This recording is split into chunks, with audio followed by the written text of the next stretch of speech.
Thank you and good morning, ladies and gentlemen. I have to start with my standard formula. Welcome to this mini course on writing and reading. I emphasize mini because we have 2 classes on writing and 2 on reading, which is really reading 2 plays. The writing is going to be lectures or classes 1 and 3. That's today and next Monday. So I'll be giving you homework today and then delaying until next Monday so you have the weekend to do it. And then the plays will be the second. That'll be this Saturday and the following Thursday. So let's plunge in now with writing. There's 2 different theories as to how you teach writing. They both have a certain merit. One is you lecture on the principles of writing, which has value if you don't know the principles, but it has a limited value because from the principles alone you cannot learn writing any more than from magnificent lectures on the principles of tennis alone you could learn to play tennis. Writing is much more like tennis in the sense that the best way in my experience to learn it is to do it under the tutelage of someone who is expert or accomplished in the field. In my experience, I took courses in writing. I even took a course in writing from Ayn Rand in both fiction writing and nonfiction writing where she lectured, and there was much valuable information. But no amount of lecturing material by her or reading that I have done ever equaled what I learned from the year-by-year process of week-by-week process of taking her something I had written and having her analyze it. Analyze it being a euphemism for rip it to shreds. Point out what was wrong with it.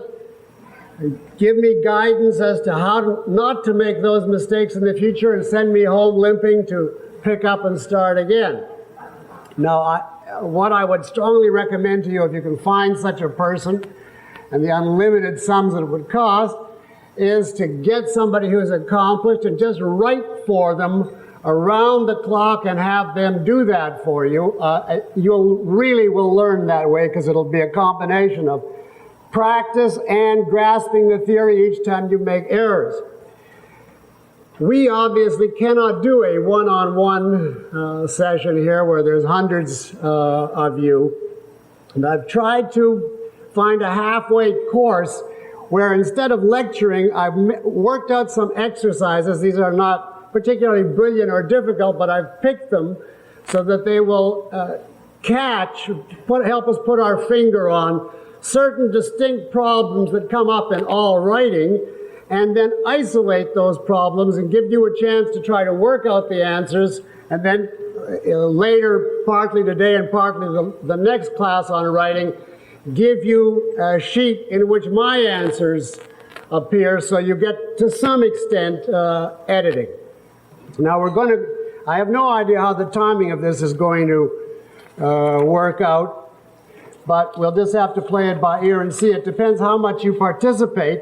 I do want you to feel free to ask any questions that you have, hopefully at the relevant points, about writing. If you, in your own writing, how many here do some kind of writing, not necessarily professionally, but letters to the editor or talks or, yeah, well then, if you have done it at all, you have some kind of experience, problems, difficulties, confusions, you don't know what to do when you get to this point, etc. The more of that you ask at the relevant point, the better it is, because that will tend to give you more personal attention. And as long as I have the option of saying that's highly specialized, and I'll defer that till after the class, if you give me that option, then I strongly suggest that you volunteer questions about your writing problems, your writing experiences, and what you'd like to learn to make the process easier and more effective. So given that I can't tell you exactly what we're going to accomplish, my goal is, first of all, to give you an overview of these exercises today. Now, you all have this sheet called writing assignments. and then to take up 3 of them and assign 3 for the next time. So let us just look at these briefly, just so you'll get an overview. These are not necessarily in the ideal order. They're in the order that I took a wild guess would divide into 3 and 3, and then after that I realized it wouldn't. So we're going to end up doing 2, 3, and 5 today, and 1, 4, and 6 next time, unless we do differently, depending on the time. But just so you get an idea of the structure of this, these are by no means the only topics that I could have chosen, but they're important topics, and together they'll, for half of a mini course, you will not be, I don't think you'll be disappointed. The first is I call selectivity. Now, ideally, I should have written the editorial in the loose, flowing, non sequitur way that these things are written, with a lot of filler and an occasional time bomb, but I didn't have the space. I had to get it on 1 page, so I have made it easier by condensing that editorial into 3 lines. And you are instructed to answer the following in 200 words or less. Now, space is crucial. In any writing assignment, you have to know 2 things. Absolutely have to. To what audience and how long. If it's going to be a telegram, that entirely changes what you can hope to do. If it's going to be a volume, that entirely changes. If you want to get it printed, the typical newspaper will take about 200 words. And that should take you just 2 or 3 minutes if you have to do it orally. You have to decide the length in advance, judging by the forum that you're using to express yourself. The same thing is, what type of audience? Are you writing on for PhDs or scientists or engineers, for the general public, for children? What does it happen to be? And that is something that also will crucially determine what you include. Who will be able to understand it? Will your audience be able to get it? And how much space do you have to elaborate? So I once gave a lecture to a grade 1 class on the essence of philosophy and the contrast between Plato and Aristotle. And this was to a grade 1 class, and I had to, of course, my vocabulary had to come way down. You couldn't use polysyllables. You had to condense tremendously so that it very much simplified. And I was told in advance they have an attention span of 15 minutes. And that's as much as they can take. Now, it turned out that they sat for 40 minutes, which I was very pleased at, but I was ready to get off after 15 minutes. So that gave me, as I divided it, 5 minutes introduction to philosophy, 5 minutes Plato, 5 minutes Aristotle. Now, once you have it down to that kind of number, you don't think to yourself, well, should I give them all the branches of philosophy? Because if you come down to 1 minute a branch, by the time you say the word, which is unfamiliar to them, you're wiped out. So your selectivity is dictated, you see, by the combination of your time and your audience. Now, we're going to assume a general audience that reads newspapers, and I'm specifically saying 200 words. I believe that my answer was 187 words. You know, I left a few just in case they count hyphenated words as 2 words instead of 1. But it's very important that you restrict yourself. Every assignment is restricted. I have written 2 big books. And in the old days, I used to think, oh, I wish I could write a book, because then I could say everything. And I quickly found that even if you write a 400- or 500-page book, you have to leave out more important stuff than you can put in. You never get to the point of saying everything, because everything in the universe is interconnected. So if you said literally everything, you would have to write an entire encyclopedia, which would be connected to everything else in the library. You'd have to take the totality of human works and say, and this is also part of what I have to say. So the problem of selectivity is acute always. Now, what you do in the normal course of affairs You get an idea for a topic. How do you select what to say? You've got a time limit and you've got an audience. You've got a space limit and an audience. Now, the first step that I think of is you vacuum your subconscious.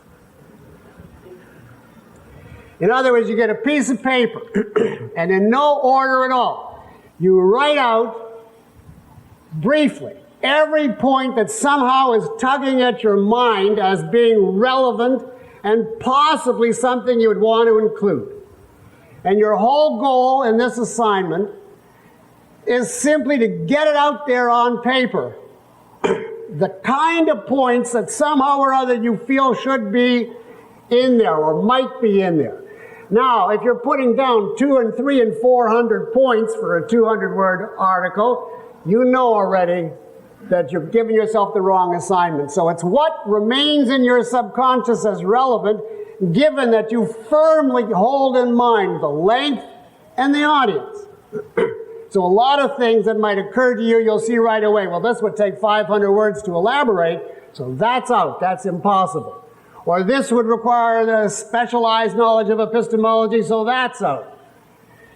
Now, the equivalent here is to look at this editorial that's in number 1 and simply make a list. This is very easy because I say I took all the filler out. Make a list of all of the points that are wrong and that you could choose to answer.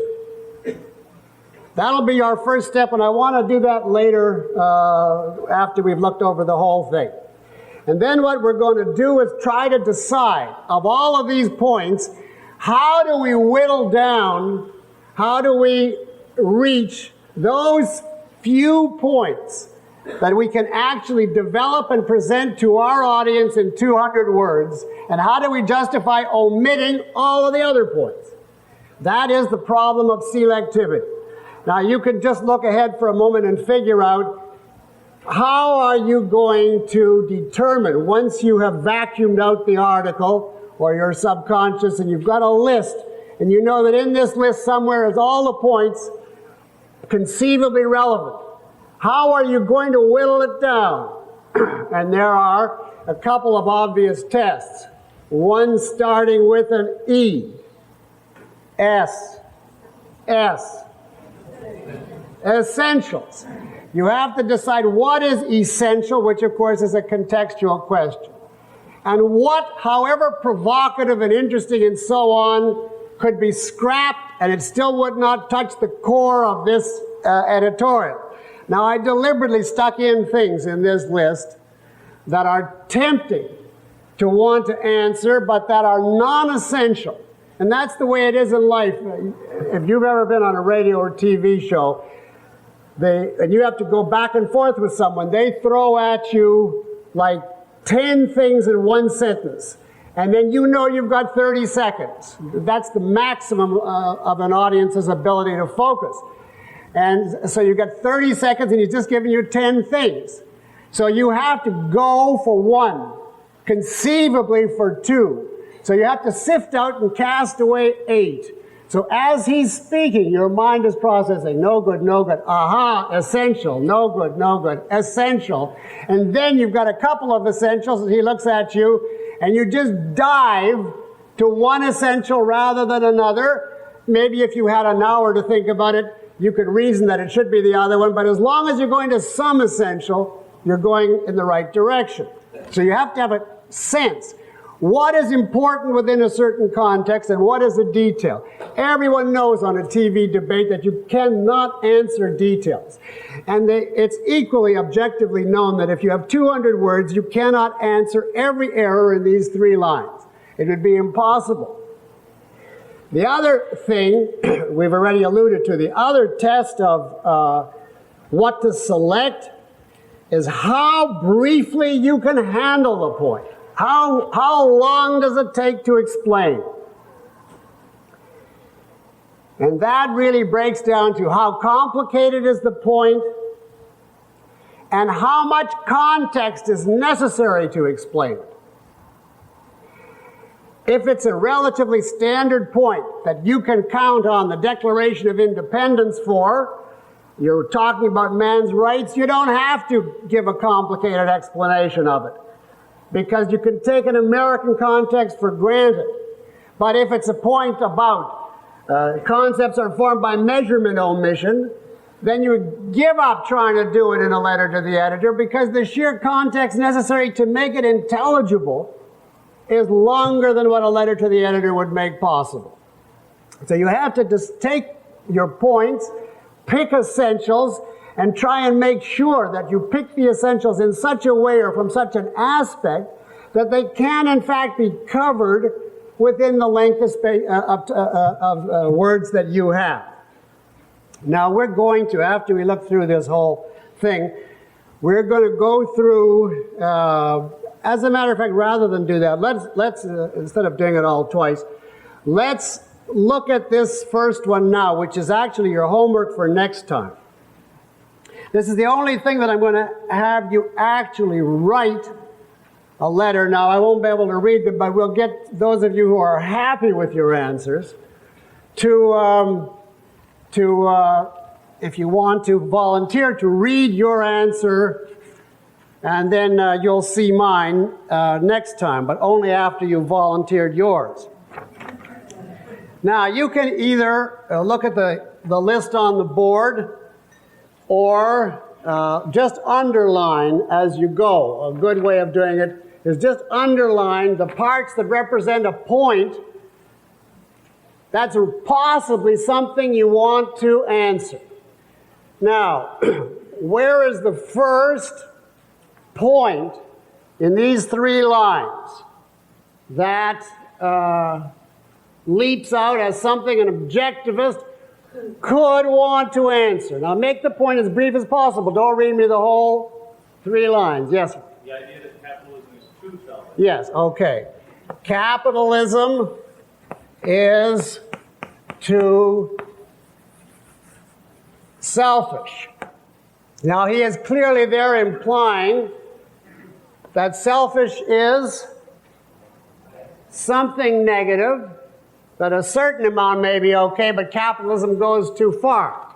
So this is basically an attack on selfishness in relation to capitalism.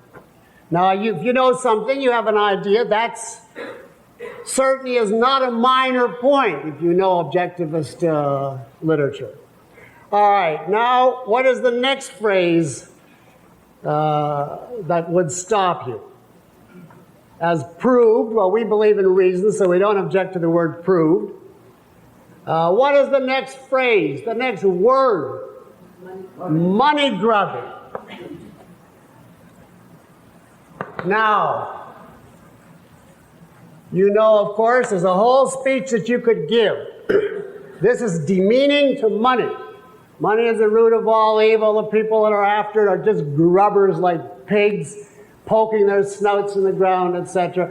So this is a low view of money, and there's a whole speech in Atlas Shrugged about what money is and what its meaning is, etc., which you could decide to condense if you want to get this point. All right, now what's the next one here? No, before greedy, a very, very important. Lobbies. And well, I shouldn't have said very, very important, because I don't want to give away the answers. But the reason that I put lobbies down is because the structure of the argument is capitalism is too selfish as proved by lobbies. In other words, the idea is lobbies as inherent in capitalism. So his argument is lobbies are selfish, capitalism is lobbies, therefore capitalism is selfish. So this is obviously a central tenet. He sees these lobbies trying to cut each other's throat, and this to him is selfish behavior, and yet this to him is capitalist behavior, therefore the conclusion is capitalism is too selfish. So we have at least 3 points. Now what have we got? What's the next word? Well, there's a word before cartel. Greedy. Now, people who put in greedy do not usually like it. So as soon as you call somebody greedy, it's like saying voracious, rapacious, etc., and so on. Now, this right away, well, just leave this for a minute. What's next? Cartels. He is also regarding cartels as being capitalistic, just as he regards lobbies as being capitalistic. And he mentions OPEC. Should we mention OPEC? Or can we dismiss OPEC as being too trivial within the total picture? What do you say? You want to make this letter about OPEC? No. All right. Now, concludes that both the U.S. and the UN should support stiffer laws to control man's lower instincts. What's the first thing there? Do you want to contest U.S.? No, you approve of the United States as an entity.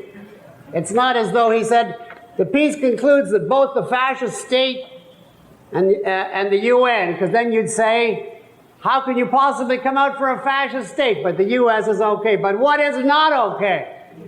The UN. They're endorsing the UN as being a favorable institution linked with the U.S. with a common purpose. This is one of the points in the letter. And to give an exhaustive, if you had that person and just wanted to tell them what's wrong with this letter, you'd have to go into this business about how dare you put the UN in there as doing anything. It's a corrupt organization, etc., etc. All right. What's next? Stiffer laws. Now, what is the implication there? That human behavior is controlled by force. And the way to change behavior that you don't like is by increasing the threats against that behavior. There's no such idea of criminal activity, which you use force and retaliation against, versus innocent activity, which the government has to stay away from. It's the idea there's a whole degree of gradations of physical force, and if you don't like something, you just add in more force. So the whole idea of law behind this makes no distinction between punishing the guilty and punishing the innocent. And what else is in here? Well, lower, to begin with, suggests that there are, what metaphysics does lower suggest? The mind-body dichotomy. There's the higher part of man and the lower. So you could go into a dissertation on the mind-body dichotomy. And finally, it ends with instincts. The inherent characteristics, automatic knowledge of how to behave, which is built into us. Now here's 3 lines. And as you see, without any exaggeration, there are 9 different points, some of them fairly complex, that are possible. Now I believe we have vacuumed out what there is in here. Now if we were St. Augustine reading that, he might pick different points. He might look at the word proved and say, proving is a secular, this worldly corrupt process, you should have faith. I mean, to each his own, according to the framework you're bringing, but we're bringing objectivism. Now, as I say, in real life, this would be harder to do because there'd be a lot of stuff about spring flowers, you know, and picnics that children have, and etc. thrown in. These would just be like little nuggets you'd have to pull out plums out of the pie. But I didn't have the space, so I just collapsed them all together. But that is how you have to, if you're going to answer something, either in person or in a letter or in anything, you have to vacuum it out in the sense of pull out of it everything that is relevant. Just make a note. Aha, aha, aha, aha. Now, We have not selected yet, but we know what we're selecting from. We've got 9. Now, on the face of it, it's impossible to do justice to 9 topics in 200 words, especially some of them which are tremendously controversial. So we have to try and eliminate. Now, the easiest way to eliminate, the easiest way, is to see that several points are really the same point. Now, what is the most obvious example? I don't want to do this. I want you to do this for homework. But I just get you started. What points are really the same point? I hear selfish and greedy. Selfish and greedy. Obviously, if we talk about this one, then we don't have to talk about this because it's just linguistic. It's just, in a full treatise, you'd want to, clarify this too, but for a 200-word letter, these are covering the same point. And even over here, we know enough, presumably, to say that by the lower, he's contrasting that to the selfless higher faculties. And therefore, this is another way, in the context of this letter, of saying selfish. Now, it is a different concept because you could bring in the whole mind-body dichotomy, but can you do that in a 200-word letter on capitalism and OPEC, etc.? Impossible. It's so broad and so fundamental and not well known that this you could get rid of simply on the grounds that it partly repeats that and is partly simply too complicated. Now, we've killed off 2 of the 9. We still have 7.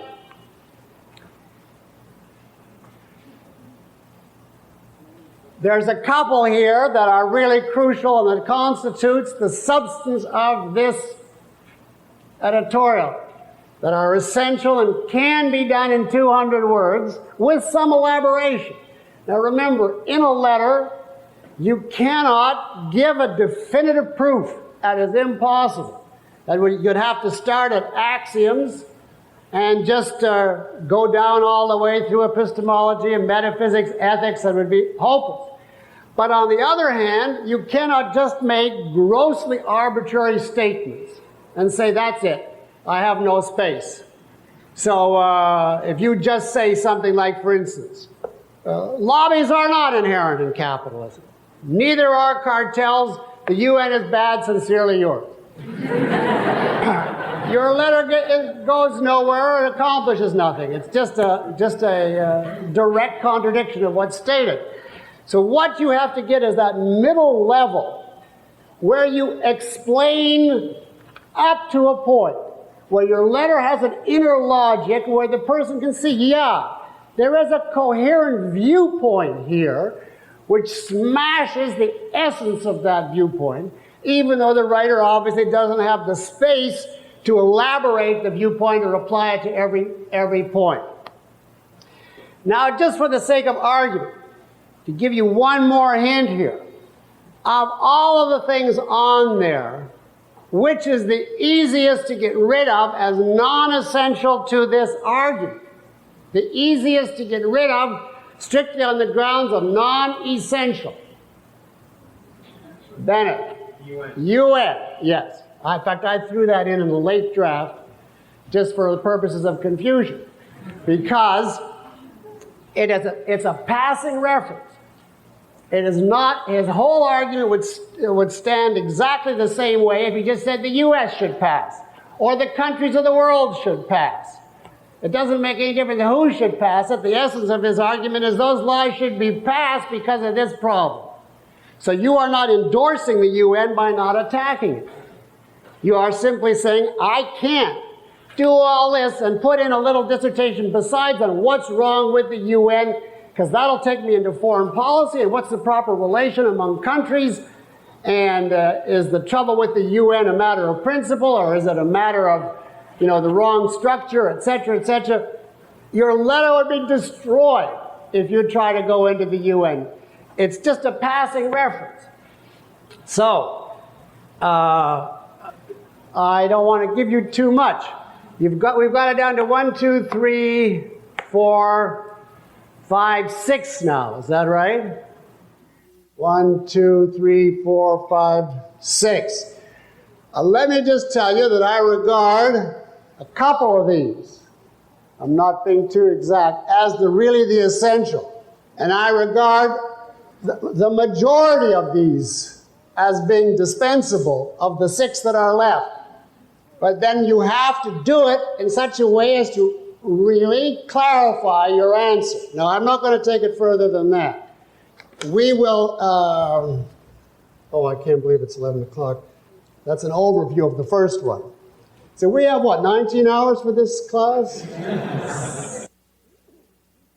You should have an idea now, except that we have to really do it next time. Just at least in pattern. Collect all the points, and then just logically get rid of them.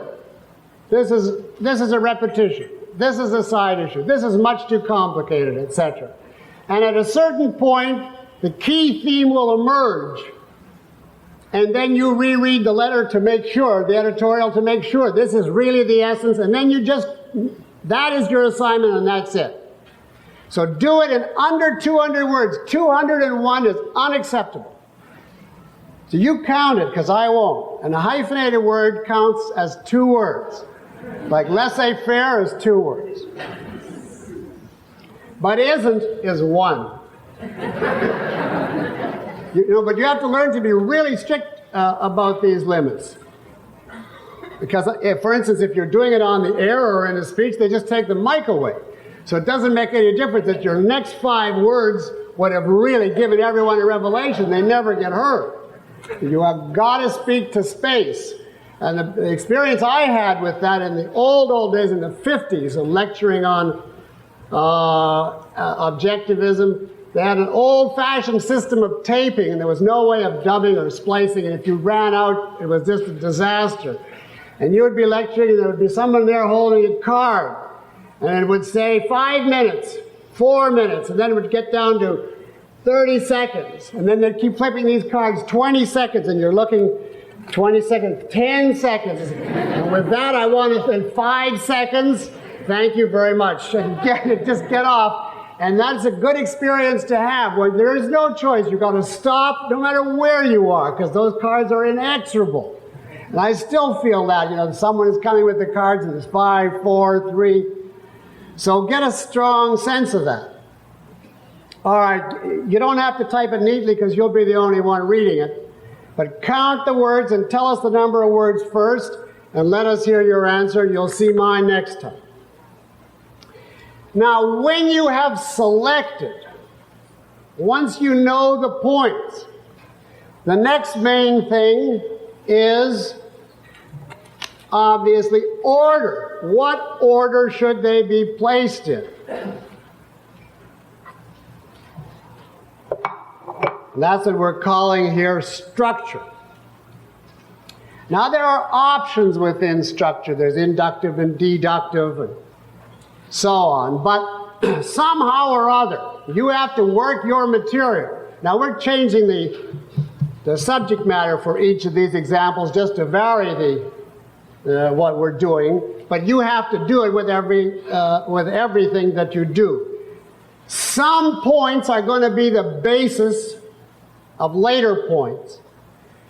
And they have to, you have to find a starting point which will lay the groundwork for what's to come, and at the same time be self-contained enough that it can serve as your starting point.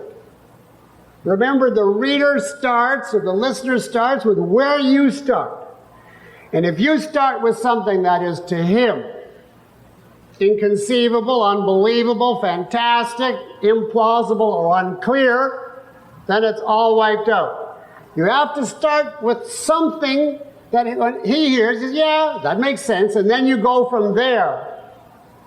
And ideally, your starting point, therefore, is self-contained, understandable, even if it's not an axiom. Within the context of your reader or listener, that can be grasped, and it then leads to the next, to some consequence, etc. And normally, you end with if it's a political piece, you end at the very end with some call to action. Therefore, you should do such and such. And that comes at the end because your whole piece is to justify why to do this. Now, I'm not saying that there can't be many options as long as you have a basis. You might, for instance, start with, let's march on the White House. And then here's all your reasons. So you'd start with the call to action, but at least you would know logically in your own mind as you work out the argument that that's the conclusion of your argument. So we're taking it just in the simplest terms. Now take this, let's do it right now, the structure of number 2. Now I took a topic, ecology. I took 7 propositions, which of course I've condensed massively just to get them on the page, because we're just concerned with them here, not as truths, but as blocks of units that we're going to experiment with. I have in mind what would be a logical order. A good place to start, and then how to develop it step by step using these 6. Now I'm going to give you a couple of minutes right now. All you have to do is just put numbers. Put 1, you get to keep this sheet, so put 1 by the thing you think is best to start with, and so on through 6. They're mixed up randomly. I'll give you a couple minutes. Does anybody need more time? Well, that's pretty good. It took me longer than that. Now, as I say, there are certain options, but I was intending a definite order here to illustrate a typical logical pattern. All right, raise your hand where you would start. What would you put down as number 1? Now, obviously, you would elaborate each of these in your piece and connect them and so on, but we're thinking of just the logical connection. Where would you start this letter? In the very back. Ecology as such is bad. Say it again. Ecology as such, not the extremists, is bad. Ecology as such, not just the extremists, is bad. I would not start that way. As I said, I don't want to keep repeating this. Conceivably, you could start anywhere, like I said about the White House, and justify it. But on a simple logical structure, that is not a good place to start, because that is a conclusion. The whole public thinks it's good, and you're going to want to challenge that. So to me, the idea that ecology is bad comes far later in the argument, after you've given the data that would lead to the conclusion. Now, if you're thinking only from the point of view of grab people's attention, then you could start by saying ecology is bad, but I wouldn't start with this statement, even for that reason, because you do not want the first thing entering your audience's mind to be, there are extremists and there are moderates, because then he's going to hear every other thing from the point of view of, well, is this the extremists or this the moderates? And from your point of view, the whole thing is, you don't accept that distinction. It's the thing as such, not just the so-called extremists. So to you, this is an afterthought to get rid of an evasion. This is not a starting point. So this has to be, to justify that statement, you need what's wrong with ecology to show it's bad. And then you need something to show that that's inherent in ecology. Now, that's a big clue, but that suggests that this comes very near the end, so I certainly wouldn't start there. Yes? Ecology is unscientific. Yes, that's where I would start. How many had ecology as unscientific? Very good. That is where I would start. Tell me why. Well, first of all, my mind goes to ecology. What I know of ecology is that it implies the study of the ecosystem, which implies that it's a science. So I think the first thing I want to establish is that it is not a science that everyone thinks it is. Yeah, well, it's even more than you said, that your mind goes first to that claim that it's a science. And that is true. That is the place you have to start. But not just because your mind goes there first. If you start at any other place, suppose you start with ecology as anti-industrialization, for instance. And you say, look, they want to dismantle factories and so on and so on. The immediate comeback in just a neutral audience's mind is going to be, well, they're not against industry, they're trying to save lives. This is a scientific movement. These people have studied the pollution and the holes in the ozone and the rebellion of the fish in the Mississippi, etc., and so on, and they know that we have to do this for the sake of saving life. It's a scientific thing. You know that the entire cover of the whole movement is that this is science, as opposed to a revelation. They have chairs at universities and they talk about it, etc. So you know that if you can blow this, you put a gaping hole in the movement, and also you know that this is of the essence of any overall ideology, of which ecology is, because that's its epistemology. In addition, if you show that it's unscientific, you've not only undercut everything else that's coming, you've laid a groundwork for what other propositions in here. You've laid a groundwork for everything. If it's unscientific, does industrialization depend on science? Does man depend on science? Did Kant have something to say about science and reason, etc.? You see what I'm saying? So that wherever you look, this is the logical, to me, best place to start. Now, of course, to establish it would be a separate problem. You would then, if you wanted to have a paragraph on ecology as unscientific, you'd have to make a list under that of what you think are the key points, what's the essential, how can you put it briefly in such a way that it'll lead to the next. But we're here not trying to elaborate each point. We're just trying to say what would be the structure within the overall article. You see what I mean? Every time you have a point, then you have to break it up into its subpoints, throw out the non-essentials and the overcomplicated ones, and then reorganize within that little division.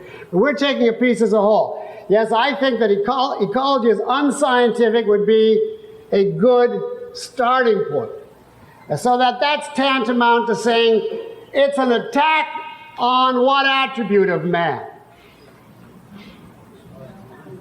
On reason, on his mind. It's something that's anti-science. That's a terrific beginning, as I say, for all the reasons we've mentioned. Now, where would be a logical next point to go after that? Should I go to it's an outgrowth of Kant?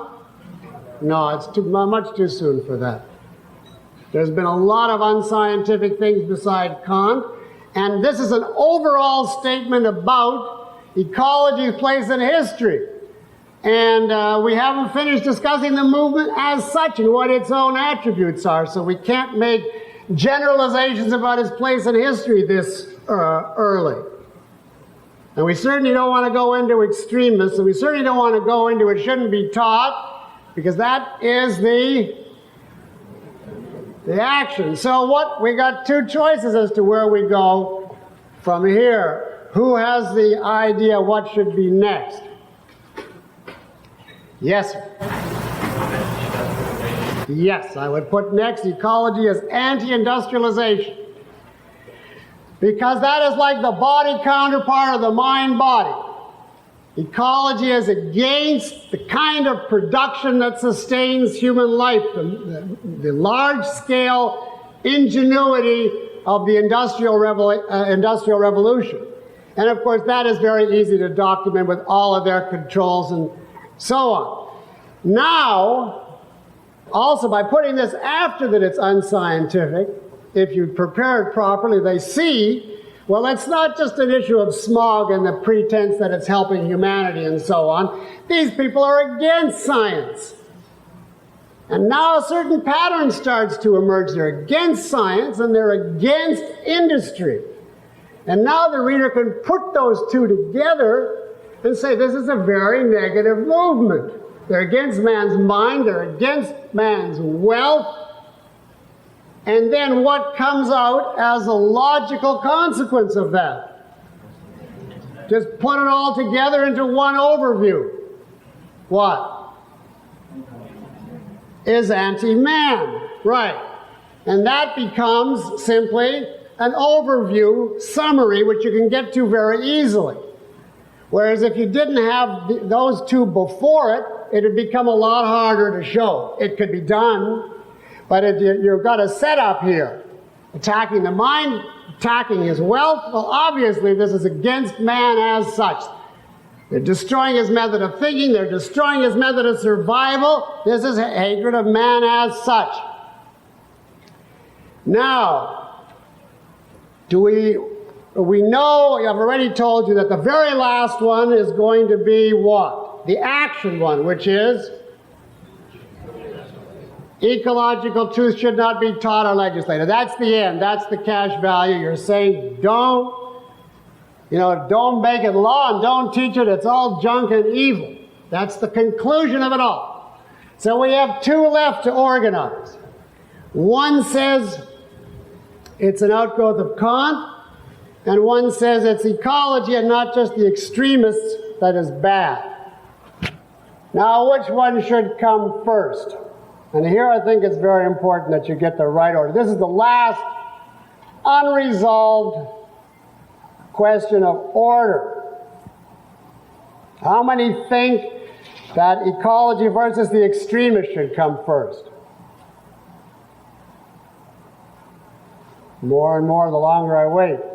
And how many think Kant should come first? Absolutely, entirely. Now somebody who said that Kant should come first, why? That's why I put Kant in. Why? What does the reference to Kant at this point do? After you've shown that it's anti-man, anti-science, etc., then go in that it's an outgrowth of Kant. What does that accomplish logically to your case? It doesn't add anything new to the content of ecology, but what does it do which is crucial to your continuing argument? Yes, in the purple. It integrates into a lot of other bad things in the culture. It integrates it and to other bad things, crucial historical bad things, and what effect does that have? It substantiates. Well, it helps to substantiate your analysis, but I'm thinking of a different point. Most people today regard ecology as just some scientists happen to notice some things, and there's some public-spirited people who got involved, and there's a few weirdos who attach themselves to it. The very idea that it has roots in movements going back centuries, movements that preach the destruction of reason, the destruction of industry, the destruction of man, the total immolation and sacrifice, that this is a manifestation of that, gives it a permanence and a depth that wipes out the idea it's common sense with a few crackpots added to it. And if you have that basis, in other words, you give it the depth of a part of a continuing ideological assault led from the top of the philosophic camp, you are already then to come and say, it's not just a matter of a few extremists, it's the nature of the movement as such, you see, because you've tied it into an ongoing historical trend. You follow that? And once you've done that, you get rid of the extremists. It's the people who think about extremists think it's just an ordinary doctrine, but then there's some maniacs. You know, just like there's objectivists, and then there's a few crackpots within objectivists, so there's ecology and a few crackpots within ecology. And the main thing you have to do, if you're attacking that view, is show that this is a continuous fundamental ideology. And then there's no question of, well, maybe there are or aren't crackpots. That's irrelevant.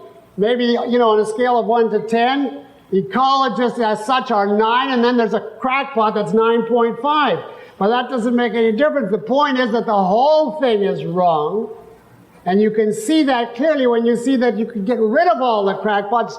The so-called moderates are a continuation of the very same line that led to Hitler and Stalin, etc. That's why I would say you start with unscientific, then anti-industrialization. You sum up to anti-man. You tie it to its historical context. You now dismiss that evasion about extremists, and then you go to your action. Now that is great. Is that too simple an example to be of any use? Your pardon? Oh. The thing is, you know, if I gave you 10 different propositions and made it more subtle, the whole trick with examples is they have to be complex enough to be worth something, but simple enough to illustrate the point. If you get totally lost on the example, then you're nowhere. So I have to steer a middle road. But this in pattern is what you have to do after you have selected. You made the list of all the points. You've selected out the essentials. And then you've got to decide, well, what kind of order can I use? What would be the basis? Where can I start? Would that prepare the ground for this, and where will I end? And then once you have your selection and your structure, the hard work is done. You know what point, in what order. And those are the two crucial things about writing. What are you going to say where? You've broken up your talk or your letter or your article into a discrete number of points, and you've got them organized into a structure. Now that's why I put these two first. Now the other things could come in different orders, but let's just take them, the 3 as a strictly stylistic point, so it by no means comes third, but I have to do it that way because I'm trying to balance time and sort of divide this half and half, and this will be, I think, a shorter one. So let's do at least part of 3, and then we'll take a break. Now, what is the real meaning of emotional factual as a title? As I say, this is not a point on the level of selectivity and structure. This is a stylistic point. But it's an important point. Later, when you've written the rough draft of your article and you've polished it and it's clear and organized and so on, this is a dimension you want to check for. Now, what is the real significance of emotion in this context? Should emotion appear in writing? Absolutely, why not? Writing deals with issues that are very often life and death and extremely important, and emotion is a product of what? With a V. Values. So this is really the question of values. And values have to appear in writing the same way they have to appear in life. On the other hand, what do we know about values? Values have to be based on fact. If it's just empty, groundless adjectives, gushing or spewing venomous fury, that's contentless. It doesn't say anything. So you have to keep 2 elements in mind when you write. Now, as I say, this is a higher consideration, but why not at least be aware of it? You have to keep a balance. In the usual context, unless you're writing a pure, dry scientific paper, you do not want to write a completely unemotional, dry, factual presentation, because that does not mirror what you actually want to convey, which is that there is importance, there's value significance. You love, you hate, you care, you don't. And it's harder for a reader to read unless you have a specialized context. Now, for instance, In my second book on objectivism, I made a point of trying to remove emotional language. And I've explained in other lectures, I'm sure you know why.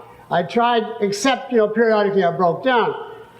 But except for the deliberate exceptions where I just said, I don't care, this is just too awful.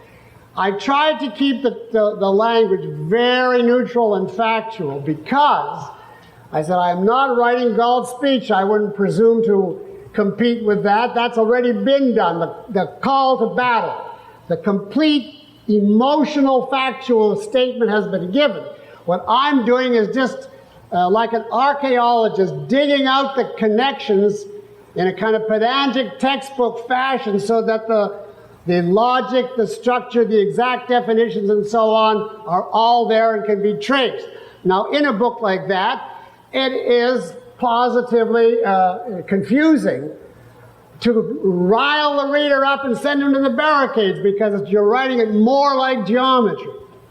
Now my first book, if you read that, was not written that way. My first book was much more a balance, between jazzy, as I call them, formulations, emotional formulations, evaluative formulations, and factual ones. And ideally, I think, unless you have a specialized purpose, that's what you should aim at in writing. It's got to have factual content. It's got to say something that you can put in completely neutral terms over and above your evaluations. But somewhere or other, reading it, we should get the sense this is important, this counts, you care, this is good, this is evil. Now, there are contexts, as I say, in which you could have only the factual, but there are no contexts in which you can have only the emotion, because that is entirely empty. Now, a lot of objectivists have trouble with this. They have trouble handling the emotional part. Either they're repressed, or they are so that, their prose comes across as very blunted, or they are so full of indignation and rage over whatever the issue is that they're writing that I knew an objectivist once who jokingly said that he had his stationery printed with the salutation as part of the print, and the print was, "You swine." Now, that is obviously not a good integration of the emotional and the factual. What I think is a good exercise, I don't say you should do this in writing, but just so that you have a handle over it. I have given you here 4 sentences. 2 of them are strictly factual. 2 of them are emotive. All of them are legitimate, depending on context. But I want to see whether you have a handle on controlling this dimension. In other words, that you can take something which is very emotional and just abstract out of it the bare content without any or very little emotion. And by the same token, can you take something that is plainly bare and factual and hype it up, jazz it up, indicate an estimate, color it, so that it puts an emotion in your letter or your talk. Now, the purpose of this is to enable you to spot what's causing emotion and what is the actual factual content. And then you can, as you choose, if you read over a letter and you decide there's something wrong with this, in tone. Now you have to be able to detect problems of tone as distinct from problems of structure. But assuming you've picked the right points and you've got the right structure, your letter can strike you as wrong in tone. It's too overwrought. It's too emotional. You have to read it the next day. Wake up and read it as though it's written by somebody else, not by you. And you just, this guy is flipping out. I think of myself in the third person. This is way too emotional. It's hard even to know what he's saying. Then if you get that feeling, you go over and just underscore the words that are emotional. And if you see there's a tremendous lot of emotional language, then maybe the problem is you have overwrought, too emotional, and what you should do is go over and translate some of that into simple factual prose so your letter comes across as having a real factual basis and content. On the other hand, you may find when you read your letter, and this is often true of objectivist letters, they're so eager to emulate Ragnar and be like, a dry bookkeeper, that they shy away from any hint of an emotion, and it's very, very, very dry, and it's correspondingly reads in a sort of deadly monotone. Now, you can't, just artificially say one line of emotion and one line of fact. You can mix up the proportions vastly differently according to the context. But so, if you understand, the purpose is just to give you the facility when you detect a problem to go from one to the other. And that's all I've done, is I've given you 4 sentences. And the instructions are keep a similar content. You can't keep exactly the same content, usually. But make the emotional sentences dryly factual and the factual ones at least more emotional.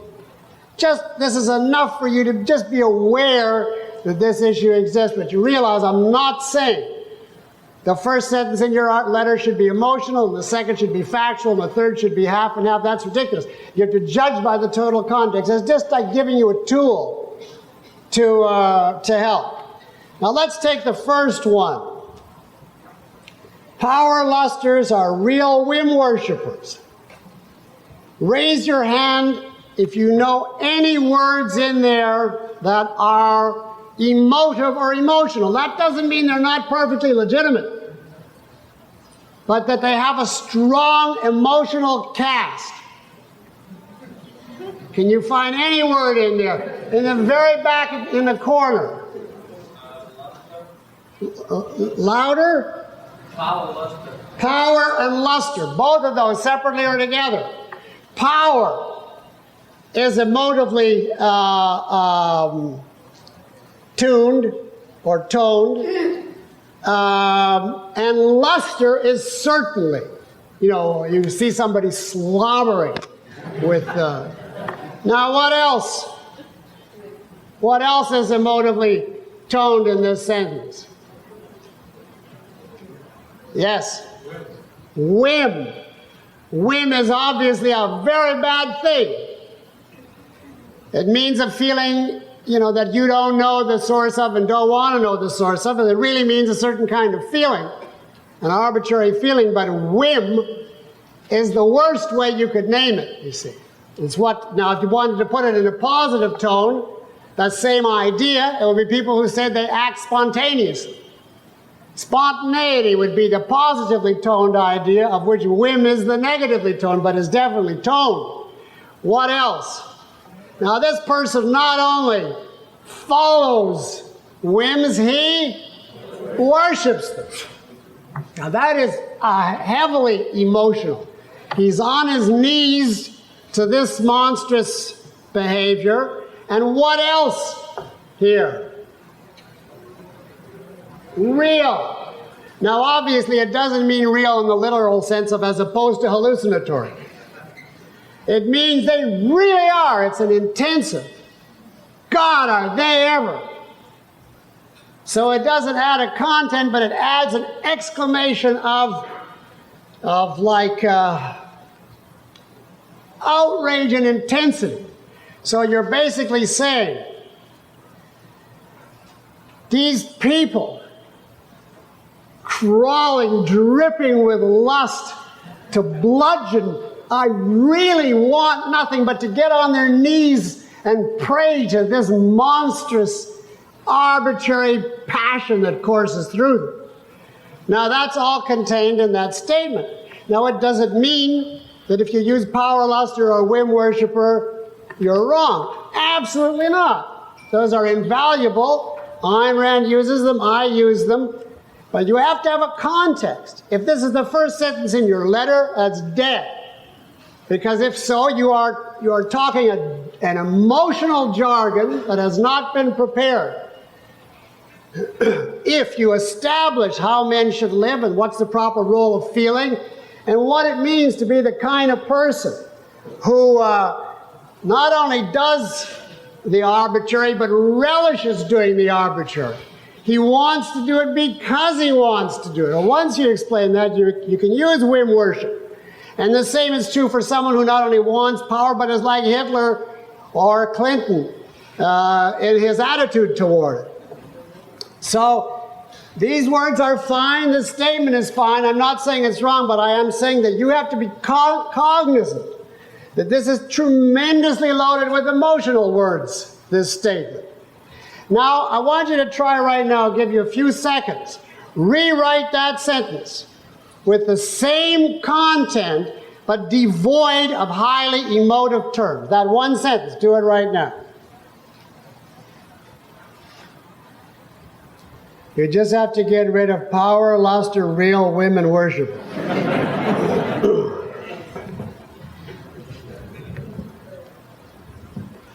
Now, some obvious guides. Instead of lust, what is a simple word? Desire, what else? Seek, pursue, want. All of those are much less emotive. Whim. What is the simplest word? Yes. Emotion or feeling. Now, instead of saying worshiper, what is the actual content that we want to say? What do these people really do? They don't literally sit around and pray. What do they literally do in regard to emotion? I heard it somewhere.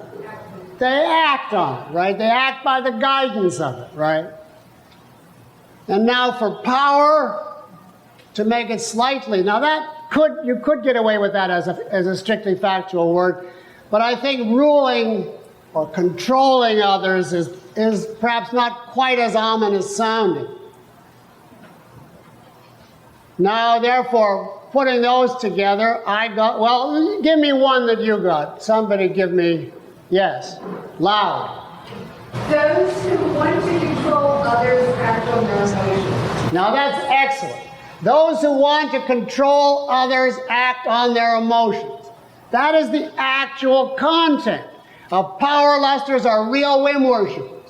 And that statement is a perfectly neutral, factual statement. It has the same content, and you could start a letter with that.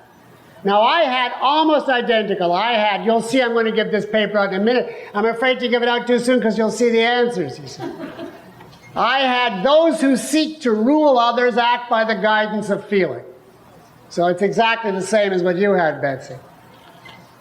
You get the idea of how you can clean out. And again, I reiterate, I am not saying do this all the time, but know that this can be done. And when your letter gets overwrought, you have to be able to cleanse it, to go just back to the bare bones of what it actually says. And sometimes, unfortunately, you will find that there's not very much left when you translate from a highly emotive passage. Now, the brilliance of Ayn Rand is she writes very emotionally, and you can't get rid of one word because she says so much in the content.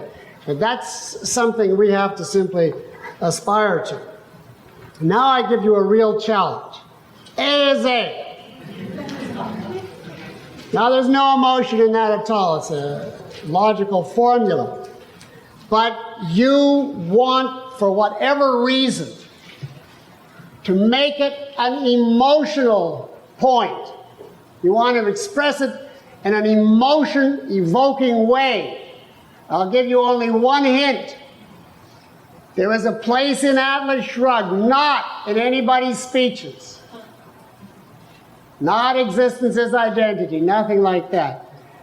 In which A is A is stated as a highly emotional appeal of one character to one character. No, you don't have to think of that if you don't know it right away. Do your best now. Take 1 minute and come up with an emotion-grabbing way of saying A is A. Now, obviously, you're going to have to do something beyond just synopsize or repeat A is A. B is B and so on. It's not going to do it. Sex is sex. It's not going to do it.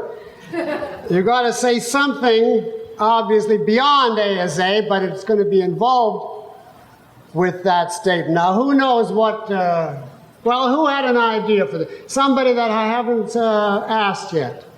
Yes?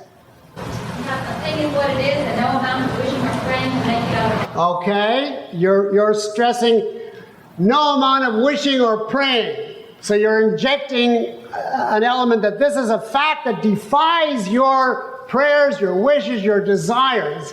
And that ties it into your feeling, your emotional, your evaluative life. That gives it a significance. You can do it even more than that. And, but that's on the track. Yes? Any kind of rhetorical question, like, can a tree be a rock? Or can a thing be and not be in the same time? No, that wouldn't do it. Can a thing be and not be? A rhetorical question just means you think the answer is obvious. But that doesn't yet tell you that you think it's important, that there's something crucial at stake here. It's really what you're trying to do is by the way you word it, hook the reader onto its significance, onto its evaluative importance. I'm trying to get different people. Yes? It had to be so by virtue of the I can't hear you. It had to be so by virtue of the glorious finality of reality. It had to be so by virtue of the glorious finality of reality.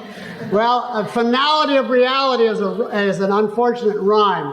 One of the things that I left out here is don't have inadvertent rhymes. But that's okay. I know what you're trying to get the same idea as this lady had over here, that reality is what it is and you can't escape it. I still think you can do it even better. Now let me tell you what scene am I thinking of from Atlas Shrugged, where one character makes an impassioned statement to another, two female characters. Sisters-in-law.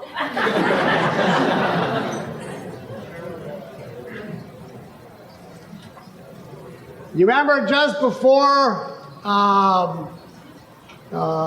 Cheryl's suicide, when Dagny, she comes to visit Dagny. Now I didn't copy this, I just did this from memory, but this, what Ms. Rand wanted to say was, A is A, and this is a life or death proposition. You know, in that context, as we know that Cheryl's life is hanging in the balance, and she's reducing the whole evil of the world down to that, it would be just awful if at that point she said to Cheryl, well, the answer to your problems is A is A. I mean, it would just be utterly prosaic, but that is really what she wanted to say. But this was the way she said it. Now, as I said, I didn't copy it down exactly, but this is as I remember. She says, Cheryl, accept it as the holiest of absolutes and as the most sacred of oaths. Whatever is, is. Now that is just A is A, but with an injunction. This is the holiest, the most sacred of absolutes and oaths, you see, basically you're invoking the religious context of reverence in a rational sense, as opposed to just A is A. Now I'm not saying the ones you suggested are wrong, but that to me was the most striking example I ever saw of taking, if any of you have ever taken logic, and you just memorize logical formula and they're completely boring. This was the exact opposite. This was taking a law of logic and making it a religious emotional experience. So it can be done even on that level. Now here's the next one.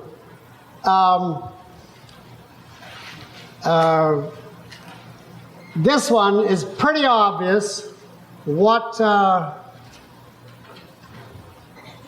Which is this third one, the indented one? Is that the factual that needs to become emotional, or vice versa? Well, that's pretty obvious.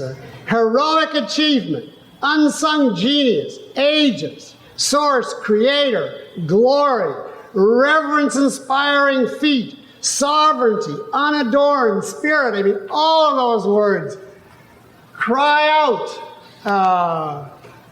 And this is too much. See, if you read like this, it's hard to get the actual idea. The heroic achievement of the unsung genius through the ages is that he's the source and creator of mankind's glory, which is what? Well, something good, and his reverence-inspiring feat, where does it come from? That's I guess the feat is the glory.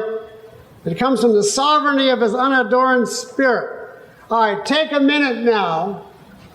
Cut through all that. I wrote it in 4 words.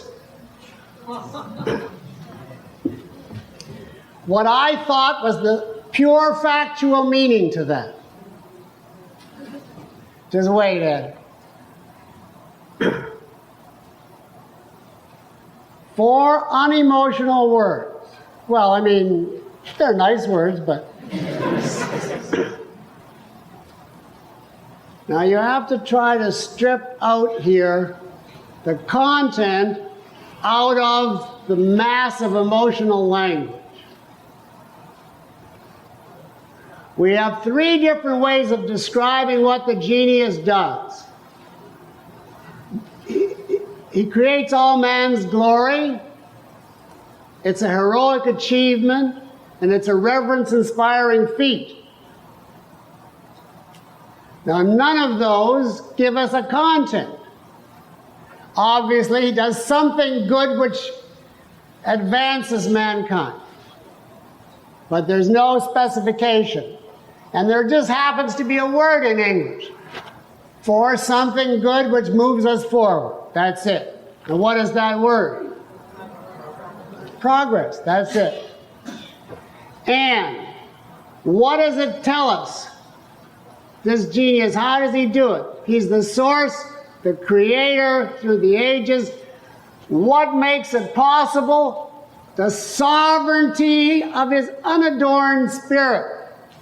Now, what is unadorned as opposed to adorned? It's like his pure spirit, unadulterated by what? Well, it tells you the sovereignty. Now, what is a more neutral and simple, factual way of saying the sovereignty of his unadorned spirit is what creates? I heard it somewhere. Independent. So my sentence was progress comes from independence. That's it. That's all this says. And you have to be able to do that. This I put in for the more emotional among you. It's okay to be emotional, but you have to be able to cash it in. An emotional statement is like an IOU, and you have to be able to have funds in the bank to pay for it. And the funds are when you can strip it down to what does it actually say in neutral, fact-oriented language. And when you can get a whole thing with heroic and genius and creator and glory and reverence and sovereignty and so on, first of all, it's way too much. And secondly, it has obliterated the actual content because you're rhapsodizing. And you have to get the skill of being able to abstract all that out and say, well, what he's really saying is independence leads to progress, or progress comes from independence. And that's it. And if you get that skill, it's like an X-ray vision to know when you said it, is this too bare? You can amplify it. Is this too roundabout and overwrought? You can go back to your factual base. Now let's do the last one fairly quickly, and then we'll take a break. Sandra, how absolute is 1230? Could it be 1235? Yeah. Is that okay? And then maybe I'll steal 5 minutes from another lecture to make up for it. But I want to do a bit on 5 before we run out here. Do I see that you are saying that resignedly? Yes. It's okay. Oh, it is okay? All right. All right, now just do the last one before we take a break. Free enterprise is productive. Now that is obviously a factual statement. Productive, of course, is a good word, but it's not. Now you have to take that and basically do what we did with A as A. Jazz it up. Now you can add a content, but the theme, the thought has to remain. It produces. This system is productive. And you want to do it in some kind of emotional terms. So it wouldn't be enough to say, free enterprise produces iron and steel and grapes and figs.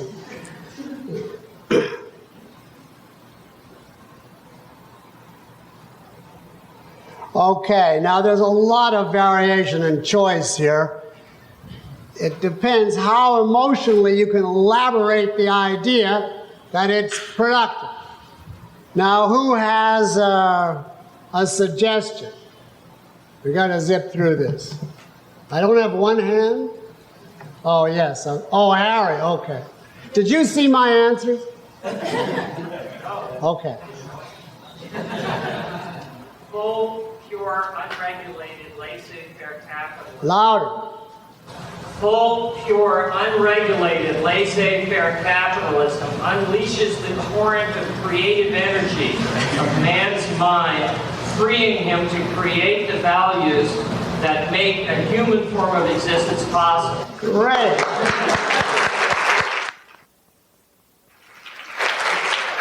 That's exactly what I wanted. And to just end this topic, I'll read you mine, which I don't think is as good as his.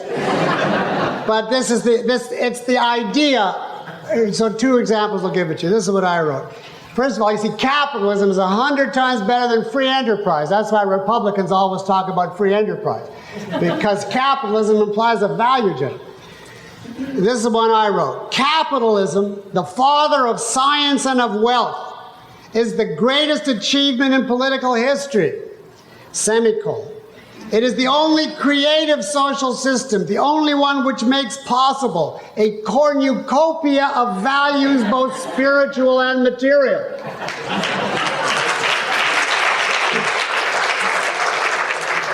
Now, I would not write that, at the beginning of a discussion, because it's obviously loaded.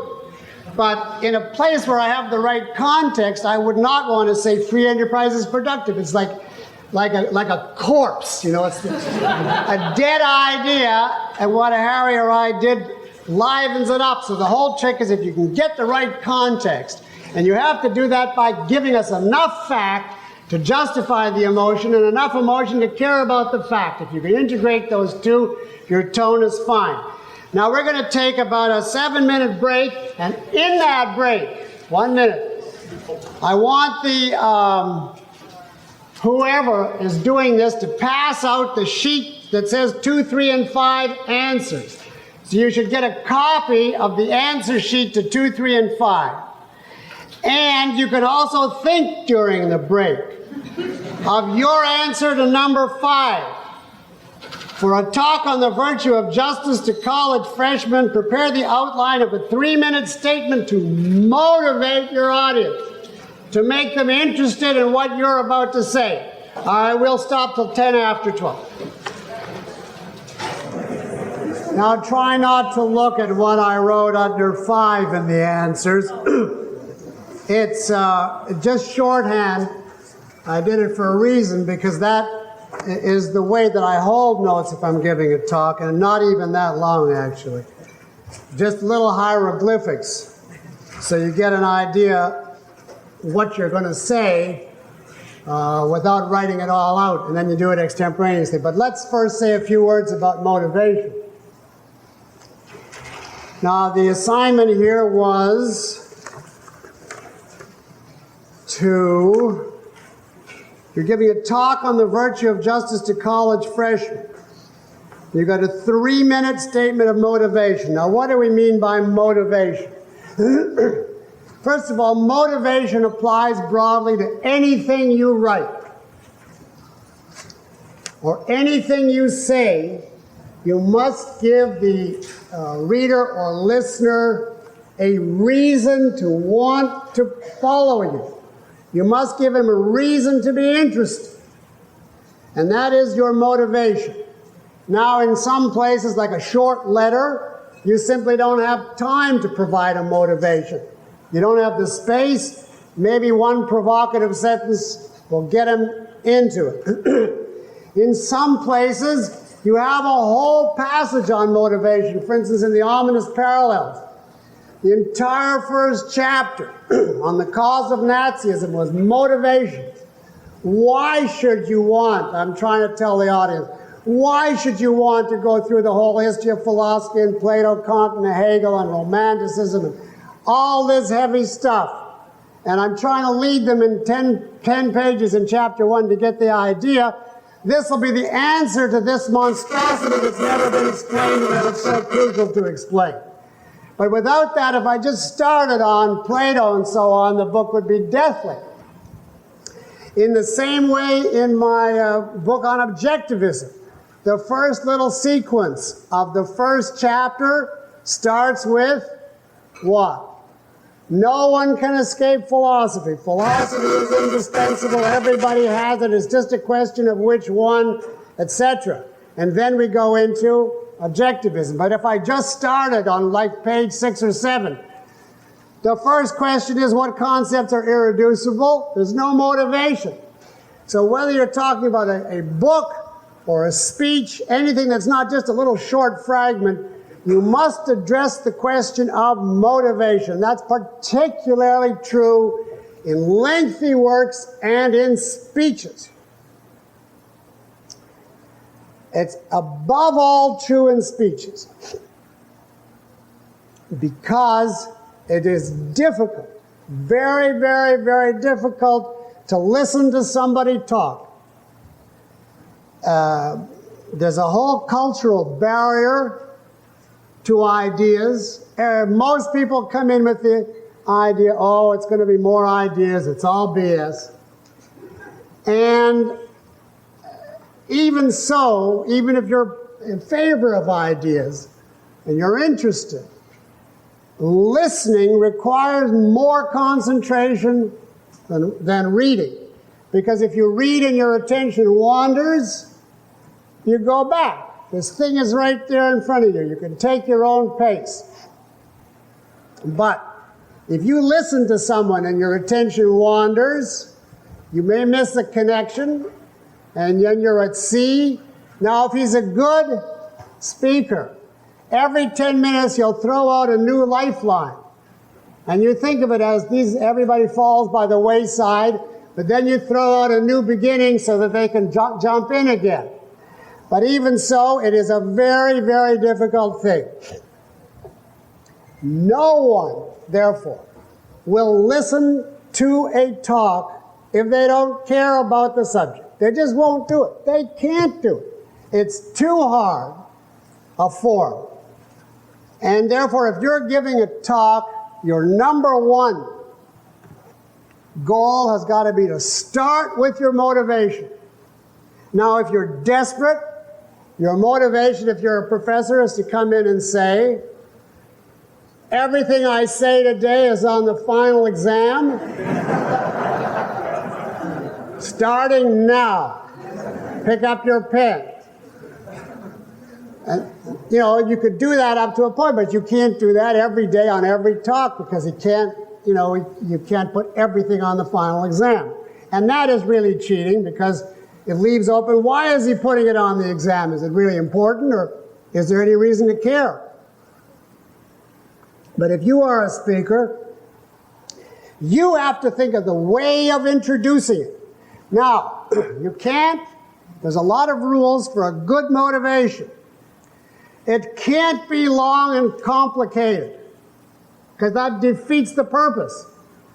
If you give somebody a complicated puzzle and 3 possible solutions and 2 theories, and then say, now, now that you're interested, let's proceed, and they don't even know, they've lost the whole thing. Your motivation has to be simple, but it has to be real. And what is the best way to, well, number one, what is the only way to establish motivation, speaking in broad principle? You've got to do it briefly. The audience brings you something that you have to use in establishing your motivation. What does the audience bring you? Some kind of interest. Maybe not even, let's not go so far as specific as self-interest, because maybe we're talking about stamp collecting or, whatever. But they have some kind of interests or values or concerns that they are interested in. If they're complete blanks or suicides, they've given up on life, they either wouldn't come to a talk, or in any case, they're hopeless. You can't address them. What you have to count on from the context, the nature of the audience, the nature of the assignment, etc., is that they bring some kind of specialized interest.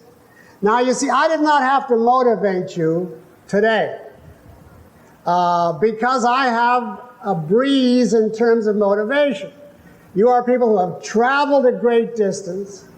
You're paying a lot of money. Many of you have years invested. Your interest in the topic is obvious. So it would be ridiculous if I stood up and said, writing is important and there's different ways of doing it and so on and so on. That would be a waste of time. I can just short circuit that. But if I went to a freshman class and said, good morning, this is a course on writing. The first thing is to organize your points.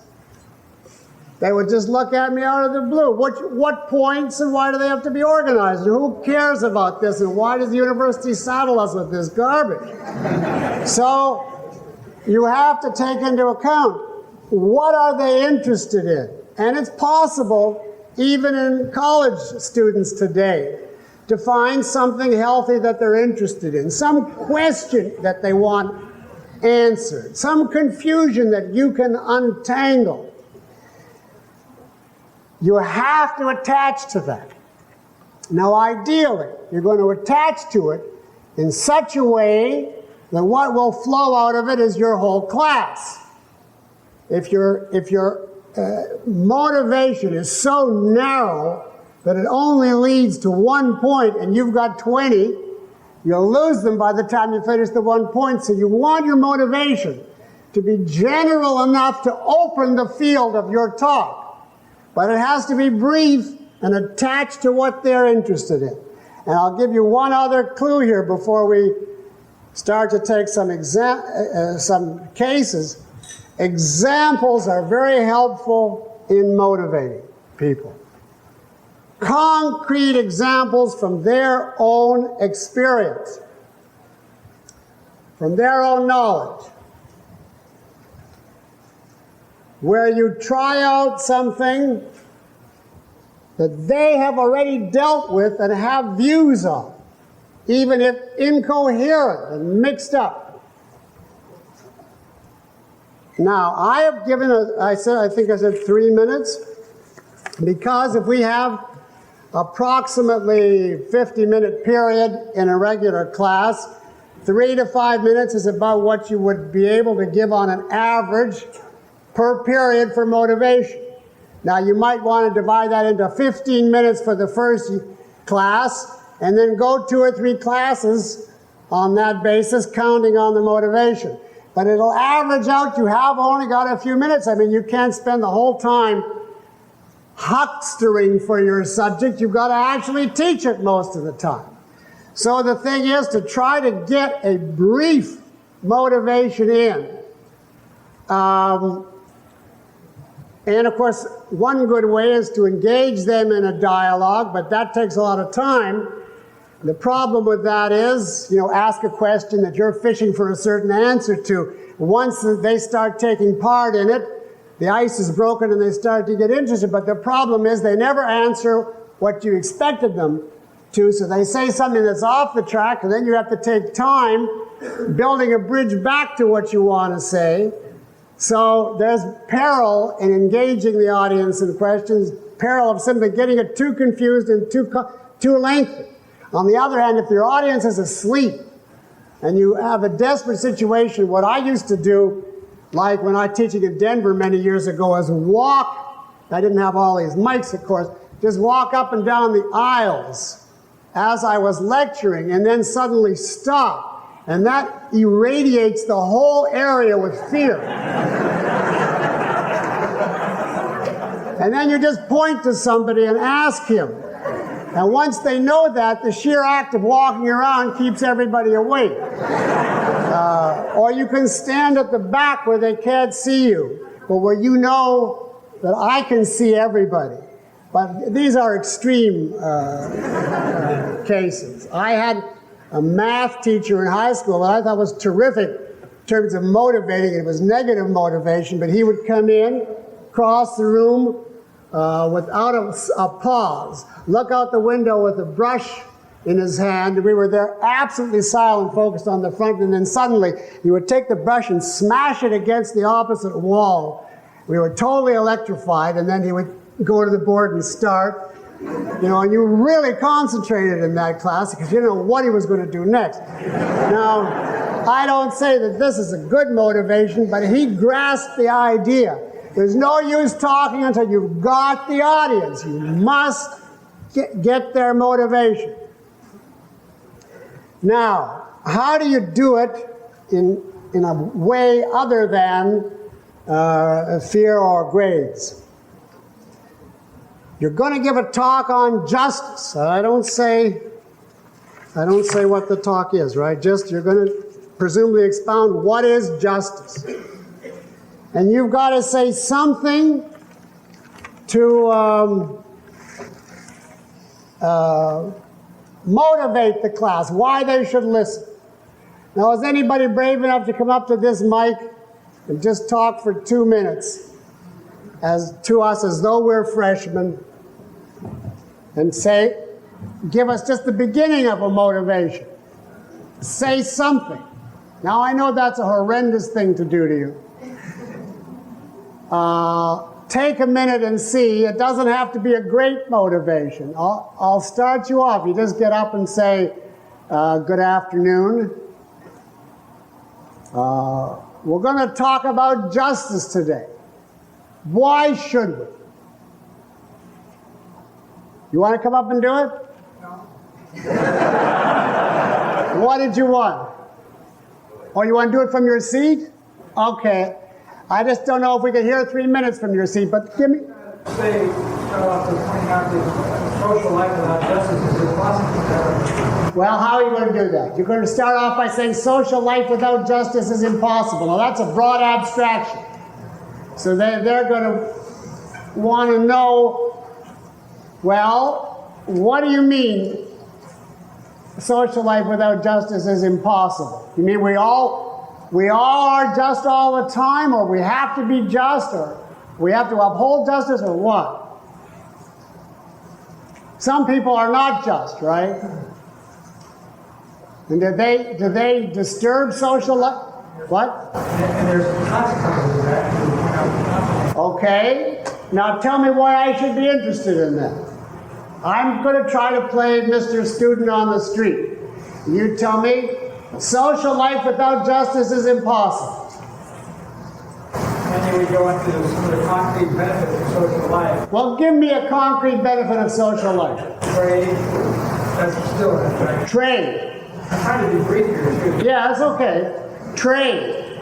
But what is My question now, I'm trying to just play, straight. What has trade got to do with justice? Isn't trade just the market? You just give you just exchange what you each want for what the other person has. What has that got to do with justice? I thought justice had to do with trials. Where you bring him to the bar of justice and you determine whether he's innocent or guilty. I think someplace earlier in the discussion, the teacher would have to make a distinction between what justice really is and how it's pictured. Well, you're going to start off by, giving a distinction between what justice really is and how people view it. But I don't think that's a good way to motivate people. Why? Just take it on another analogy. Suppose I came in and said, I'm going to give a lecture on definition. And you say, why should I care? Well, because there's a true definition of definition, and then there's the way people define it. That is not going to enhance your interest. You say, oh my God, this is a subject which I'm not interested in anyway, and now I got to mediate between a dispute about a subject that I don't even care about.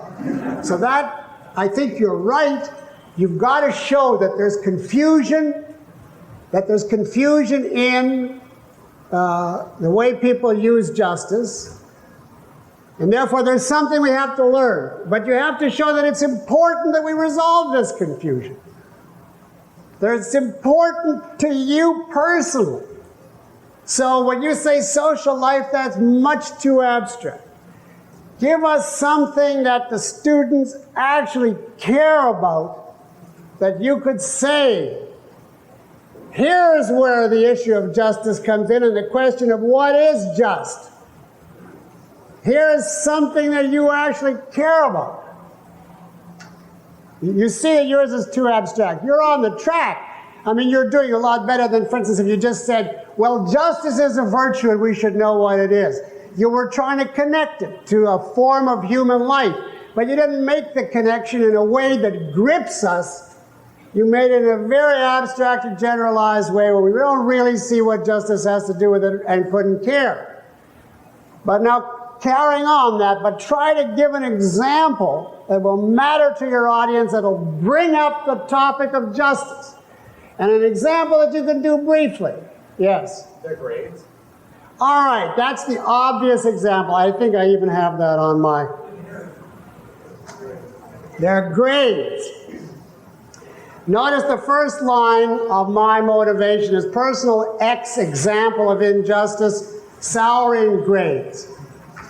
I have two because I don't like to just make it their grades. It's too canned. It's too much as though, well, this is just a discussion for college students. It has nothing to do with life.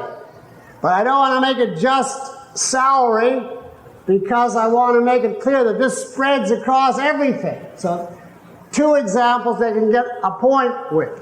So that's all I would note to myself. In fact, I would, if I were doing this for myself, I would just put salary and grades. That's it. And that would be the beginning. And then I would come in and, well, what would you do to develop that? I'd come in and say, this is how I would, well, I'm not supposed to tell you, but I'll tell you just the beginning of how I would motivate them. I come in and say, we have a new system of grading.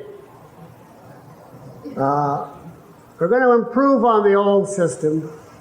We've got a better system.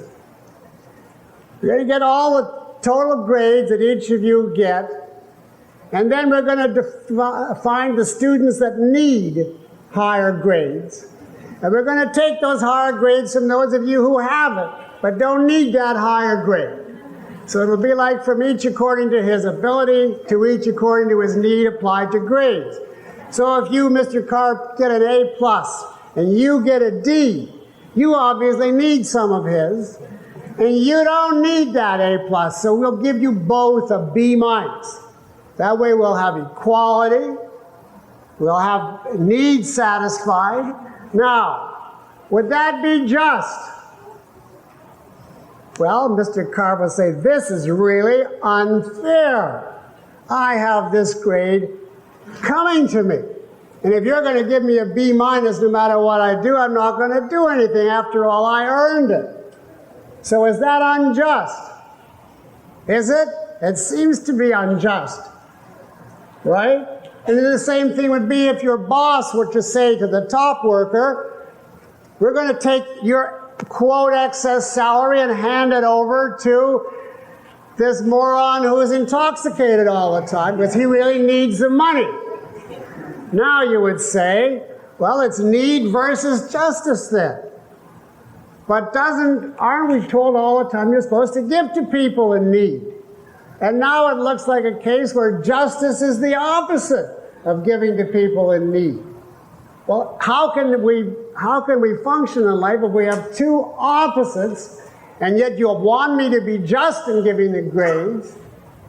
So what is justice? And what should we do in a case like this? Now that is just a start. That is just a beginning. What you're trying to do is make the subject come alive in concrete terms that matter to your audience. Now that is not a whole motivation yet. It's just a hook. It's just all you do is engender in them, gee, there is something here I don't know. And there is something funny about this. You know, you haven't yet really convinced them that they should study it, but you've sunk one hook. They'll prepare them to listen to the next step on the ground that this has something to do with their lives. There's something intriguing. They don't know the answer. So they'll listen to the next one. Now, we're out of time. What I would like you to do for next time is the following. See if you can just round out that intro, that motivation. Suppose we start with the salary grades example. Just wrap it up. Take it another minute or two to the point. You won't have to come up in front. Just volunteer. What else could you say to intensify that motivation, to round it out, to bring in the audience after a couple of minutes to the point that, okay, I'm ready to find out what is justice. And then I want you to do the following. Write your 200-word or less answer to number 1 based on your choice of what is essential. Write it in full sentences as you would want to see it published. Mine is 188 words, and I'll hand it out to you next time. I'm not handing mine out, by the way, as a surpassing example of literary style, but it's an answer to the assignment. Now, if you have time, I doubt that you are going to spend a lot of time on this course in between. The minimum is you got to do number 1 if you're going to benefit.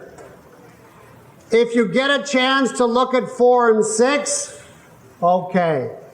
If not, we can do those in class. But the minimum is finish off the motivation and write this letter of 200 words or less. Now, what I found, I had to do 3 or 4 drafts. And it started off at about 400, 450. And some of that I could shorten by cutting out irrelevant words. But some of it, actually, there were too many points. So I had to strip a whole point out and then start again until I finally squeezed it well under 200. So don't think it's going to come out the first time under 200. Now that is going to be for next Monday. And on Saturday, we're going to switch to reading. And the first play we're going to do, which I hope you will have read by Saturday, is Mona Vana. And hopefully also on Monday, we will have time to take up your questions on writing. Hopefully. That's it for today. Thank you very much.